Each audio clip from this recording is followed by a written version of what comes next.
ನಮ್ಮ ದೇವರು ಕರ್ತನಾದ ಯೇಸು ಕ್ರಿಸ್ತನ ನಾಮದಲ್ಲಿ ಅನುದಿನದ ಆಹಾರ ಪ್ರಿಯರಿಗೆ ಪ್ರೀತಿಯ ಶುಭಾಶಯಗಳು. 2025 ಮೇ ತಿಂಗಳ 17ನೇ ತಾರೀಕಿನ ಶನಿವಾರದ ದೇವರ ವಾಕ್ಯವು, ಯಾವಾಗಲೂ ನಾನು ಕರ್ತನನ್ನು ಯಾವಾಗಲೂ ನನ್ನ ಮುಂದೆ ಇಟ್ಟುಕೊಂಡಿದ್ದೇನೆ. ಕೀರ್ತನೆಗಳು 16:8. ಇಲ್ಲಿ ಯಾವಾಗಲೂ ಎಂಬ ಪದವು ಕರ್ತನಾದ ಯೇಸು ಕ್ರಿಸ್ತನ ಸಾನ್ನಿಧ್ಯದ ನಿರಂತರ ಅರಿವಿನ ಬಗ್ಗೆ ಹೇಳುತ್ತದೆ. ದೇವರ ವಾಗ್ದಾನಗಳು ಇಸ್ರೇಲ್ಗೆ ಮಾತ್ರ ಎಂದು ಅಥವಾ ಹಳೆ ಒಡಂಬಡಿಕೆಯ ವಾಗ್ದಾನಗಳು ನಮಗೆ ಅನ್ವಯಿಸುವುದಿಲ್ಲ ಎಂದು ಕೆಲವರು ವಾದಿಸುತ್ತಾರೆ. ಆದರೆ ನಮ್ಮ ಕರ್ತನು ನಿನ್ನೆ, ಇಂದು ಮತ್ತು ಎಂದೆಂದಿಗೂ ಒಂದೇ ಆಗಿರುವಂತೆಯೇ ಆತನ ವಾಗ್ದಾನಗಳು ಸಹ ಎಂದಿಗೂ ಬದಲಾಗುವುದಿಲ್ಲ. ಕರ್ತನು ಯಾವಾಗಲೂ ನಿಮ್ಮ ಸಂತೋಷವಾಗಿರಲಿ. ಅದು ಕೇವಲ ಆತನ ಸಾನ್ನಿಧ್ಯವನ್ನು ಆಗಾಗ ಅನುಭವಿಸುವುದಲ್ಲ, ಯಾವಾಗಲೂ ಆತನಲ್ಲಿ ಆನಂದಿಸಲು ಶ್ರಮಿಸಿರಿ. ಇದು ನಿಮ್ಮ ಸಾಕ್ಷಿಯಾಗಿರಲಿ. ನಾನು ದಿನನಿತ್ಯ ಆತನ ಆನಂದವಾಗಿದ್ದೆನು, ಆತನ ಮುಂದೆ ಯಾವಾಗಲೂ ಸಂತೋಷಪಡುತ್ತಿದ್ದೆನು. ಜ್ಞಾನೋಕ್ತಿಗಳು 8:30. ಆತನು ಯಾವಾಗಲೂ ನಿಮ್ಮೊಂದಿಗಿದ್ದಾನೆ, ಆತನು ಎಂದಿಗೂ ನಿಮ್ಮನ್ನು ಕೈಬಿಡುವುದಿಲ್ಲ. ಅದಕ್ಕಿಂತ ಹೆಚ್ಚಾಗಿ ಆತನ ವಾಕ್ಯವನ್ನು ಯಾವಾಗಲೂ ನಿಮ್ಮ ಮುಂದೆ ಇಟ್ಟುಕೊಳ್ಳಿ. ಪ್ರತಿದಿನ ಆತನ ಸಲಹೆಯಂತೆ ನಡೆಯಿರಿ, ಆತನ ಆಜ್ಞೆಗಳನ್ನು ಕೇಳಿ ಪಾಲಿಸಿರಿ. ಸತ್ಯವೇದವು ಹೇಳುತ್ತದೆ, ಆದ ಕಾರಣ ನೀನು ನಿನ್ನ ದೇವರಾದ ಕರ್ತನನ್ನು ಪ್ರೀತಿಸಿ ಆತನ ನಿಯಮಗಳನ್ನು, ನ್ಯಾಯಗಳನ್ನು, ಆಜ್ಞೆಗಳನ್ನು ಯಾವಾಗಲೂ ಕೈಕೊಳ್ಳಬೇಕು. ಧರ್ಮೋಪದೇಶ ಕಾಂಡ 11:1. ಯಾವಾಗಲೂ ಪ್ರಾರ್ಥಿಸಿರಿ.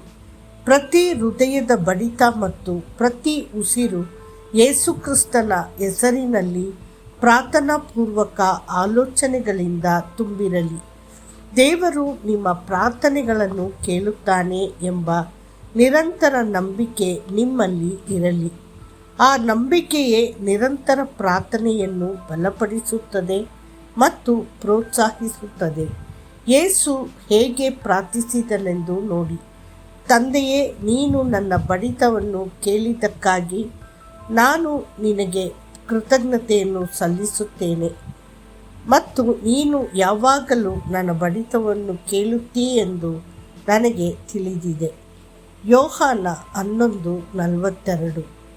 ನೀವು ಯಾವಾಗಲೂ ಕರ್ತನನ್ನು ನಿಮ್ಮ ಮುಂದೆ ಇಟ್ಟಾಗ ನೀವು ಆತನನ್ನು ಸ್ತುತಿಸದೇ ಇರಲು ಸಾಧ್ಯವಿಲ್ಲ. ದಾವೀದನು ಘೋಷಿಸಿದನು, ನಾನು ಕರ್ತನನ್ನು ಯಾವಾಗಲೂ ಸ್ತುತಿಸುವೆನು, ಆತನ ಸ್ತುತಿ ಯಾವಾಗಲೂ ನನ್ನ ಬಾಯಲ್ಲಿರುತ್ತದೆ. ಕೀರ್ತನೆಗಳು 34:1. ನಿಮಗೆ ಆ ಅನುಭವವಿದೆಯೇ? ದಾವೀದನಂತೆ ನೀವು ಯಾವಾಗಲೂ ದೇವರನ್ನು ಸ್ತುತಿಸುತ್ತೀರಾ? ತನ್ನ ಆರಂಭಿಕ ಕೀರ್ತನೆಗಳಲ್ಲಿ ದಾವೀದನು ಆಗಾಗ್ಗೆ ಅರ್ಜಿಗಳನ್ನು ಸುರಿಸುತ್ತಿದ್ದನು.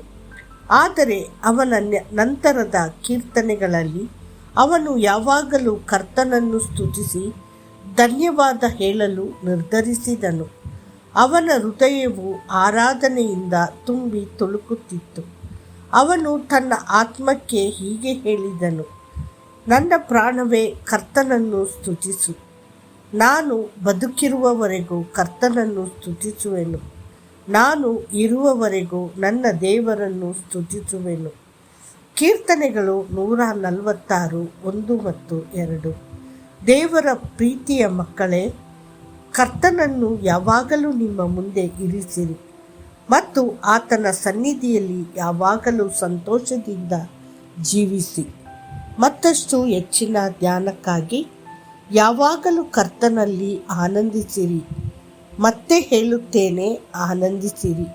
ಫಿಲಿಪ್ಪಿಯವರಿಗೆ 4:4. ಕರ್ತನು ನಿಮ್ಮನ್ನು ಆಶೀರ್ವದಿಸಲಿ. ಆಮೇನ್.